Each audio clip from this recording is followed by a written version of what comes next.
Good morning. कैसे हैं आप लोग? आई होप अच्छे होंगे, बढ़िया होंगे, जैसे कि हमेशा की तरह रहते हैं।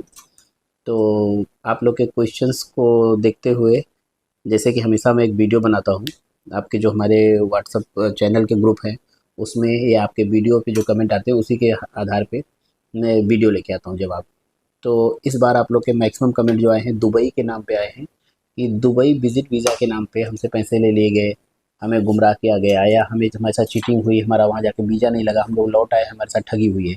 ऐसे बहुत से केस आते हैं मार्केट में, और इस बार ऐसे ही मेरे पे भी काफ़ी कमेंट आए हैं। तो उस पे मैंने काफ़ी रिसर्च किया और डिस्कस किया, जैसे कि मार्केट में काम चल रहा है।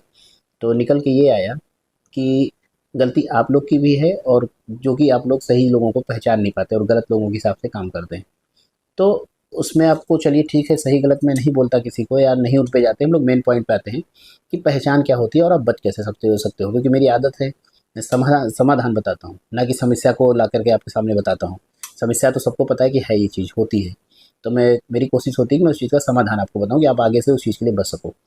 तो मैं इसको क्लियर कर दूँ आपको कि उसमें एक ही चीज़ है कि जो आपको बचा सकती है, आपकी समझदारी। तो समझदारी के से चलेंगे तो बेहतर रहेगा। और अब हम मेन पॉइंट पे आते हैं, वीडियो को ज़्यादा लंबा नहीं करेंगे। सबसे पहले क्या होता है, और एंड तक देखेंगे तो बेहतर समझेंगे, बीच में भाग जाएंगे तो कन्फ्यूज ही रहेंगे। तो पहले तो हम आ जाते हैं लीगल प्रोसेस में, क्योंकि मेरा कभी भी मकसद ये नहीं होता है कि आपको गुमराह करूं और आपको पैनिक करूं और उसका मैं अपना व्यूअर बढ़ाऊं, यूज़र बढ़ाऊं, सब्सक्रिप्शन, ऐसा कुछ नहीं है मेरे दिमाग में रहता। मेरी कोशिश होती है आपकी मदद कर सकूं। ठीक है? अगर आपको अच्छा लगे तो आप सब्सक्राइब करो, फॉलो करो, लाइक करो। नहीं अच्छा लगे तो मत करो, आपकी मर्जी। मुझे कोई इन चीज़ों के लिए नहीं करता मैं कि मुझे सब्सक्राइबर चाहिए। ऊपर वाले की दया से आके कोई भी देखे, मेरा काम अच्छा है, हर चीज़ अच्छा है, और बहुत यूट्यूब पे मैं डिपेंड नहीं रहता हूँ। सेकंड चीज़, अब आते हैं मेन चीज़ पे।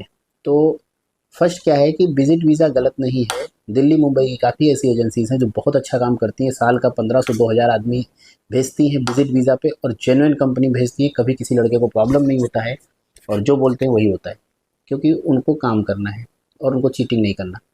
तो उसमें मेजर कंपनी जो अभी मेरे नॉलेज में, जो जिसका काम हम भी करते हैं, ऐसा नहीं है, जिसमें आज़म रिक्रूटमेंट है, जिसको आज़म होल्डिंग बोलते हैं। ये अबू धाबी की बड़ी कंपनियों में से है। 2500 3000 इंडियंस लेकर जाती है और रखती है, कभी कोई कंप्लेन नहीं होता है। इसकी सैलरी 800 से 900 फ्री फूड होती है, 8 घंटे की, प्लस ओटी भी अच्छा चलता है। दूसरी हैवी डिप्लॉयमेंट विजिट पे करने वाली कंपनी है आपकी शारजा की जिनको कंपनी, जो साल का कुछ नहीं ले जाती है तो 2000 1500 आदमी ये भी ले जाती है इंडिया से, और कभी किसी को कोई प्रॉब्लम नहीं आती। टाइमली सैलरी, ओवर टाइम भी अच्छा है, बहुत अच्छी कंपनी है। ये सप्लाई कंपनी नहीं है। दूसरी, तीसरे नंबर पे आती है आपकी टाइगर। टाइगर भी अच्छी कंपनी है, सप्लायर नहीं है, ये लेकर जाती है एबीसी, ये सारी कंपनी एबीसी कैटेगरी में लेकर जाती है। और आजम रिक्रूटमेंट मैक्सिमम लेबर ले जाती है। बेस्ट और जिनको और आपकी टाइगर, ये कैटेगरी वाइज ले जाती है। तो उसमें एबीसी कैटेगरी की अलग अलग सैलरी है, और अच्छी कंपनी है, और ये सारी कंपनी विजिट पे ही ले जाती है। क्योंकि अब आज़म रिक्रूटमेंट आपकी अबू धाबी की है, जिनको आपकी शारजा की है, टाइगर का भी वही हाल है, और आपका बेस्ट बिल्डिंग का भी वही हाल है। बट इन कंपनीज़ में प्रॉब्लम नहीं है। सप्लायर आज़म रिक्रूटमेंट है, उसके अलावा तीनों कंपनी जो मैंने बताया वो सप्लायर भी नहीं है। और इनके बड़े प्रोजेक्ट होते हैं, ईएमआर ग्रुप के साथ में भी काम करती हैं और बड़े डिप्लॉयमेंट लेती हैं। तो इनमें रिस्क नहीं है, मगर फिर भी पहचानना आपके ऊपर है। कोई इन कंपनी के नाम पे भी चीटिंग कर सकता है आपके पास, आपके साथ। तो आपको ध्यान रखना होगा कि जब आप वीज़ा अप्लाई करते हो तो आपको मेन मेन चीज़ों पे आप ध्यान दोगे तो कभी दिक्कत नहीं होगी। नंबर एक, आज़म रिक्रूटमेंट आपका ऑफ़र लेटर देती है। अक्सर कंपनी ऑफ़र लेटर नहीं देती है। आज़म रिक्रूटमेंट ऑफ़र लेटर देती है, जिनको भी वहाँ पे देती है, यहाँ पे नहीं देती है। तो उसके लिए पहचानना क्या होगा, आप अपनी एजेंसी पे जब अप्लाई कर रहे हो 3 4 क्वेश्चन कर सकते हो। आपका हक है, पैसा देते हो आप, फ्री में नहीं जाते। आप बोलिए कि क्या हमें जो भेज रहे हो आप, इसकी सिक्योरिटी और गारंटी क्या होगी? फॉर एग्ज़ाम्पल कि अगर मैं लौट के आता हूँ तो मेरा क्लेम क्या दोगे आप? इन केस 1%, क्योंकि मानता हूँ मैं एजेंसी सही भी है, सब कुछ सही होता है।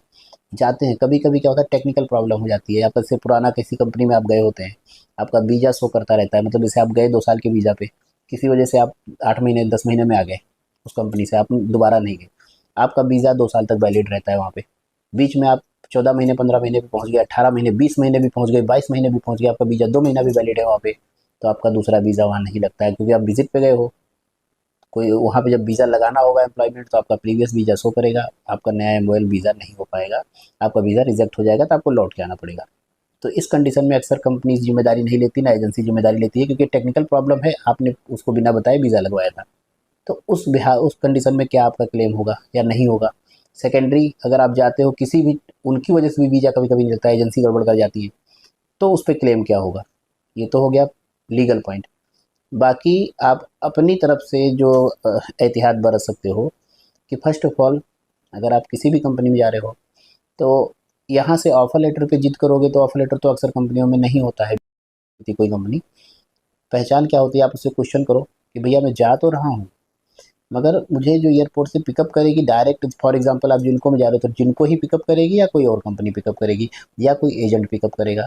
अगर आपको कहते हैं नहीं जिनको पिकअप करेगी उसका सिक्योरिटी, उसका नंबर देंगे ड्राइवर का, अगर वो देते हैं, वो पिकअप करती तो ठीक है, ओके। अगर कंपनी आपको पिकअप कर रही तो आपका रिस्क एकदम 99% खत्म हो गया, क्योंकि कंपनी ले जाएगी तो कंपनी रिस्पॉन्सिबिलिटी से काम करती है।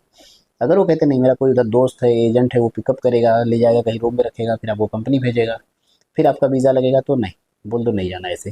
क्योंकि अक्सर लोग क्या करते हैं कि यहाँ से क्या करेंगे, आपका जैसे लोकल एजेंसी बैठी होती है दिल्ली मुंबई में, ऐसे ही वहाँ पे दुबई में भी काफ़ी एजेंसीज बैठी हैं। तो ये लोग क्या करते हैं कि आपका यहाँ से डॉक्यूमेंट लेंगे, डॉक्यूमेंट लेके वीज़ा अप्लाई करेंगे, टिकट बना देंगे और भेज देंगे।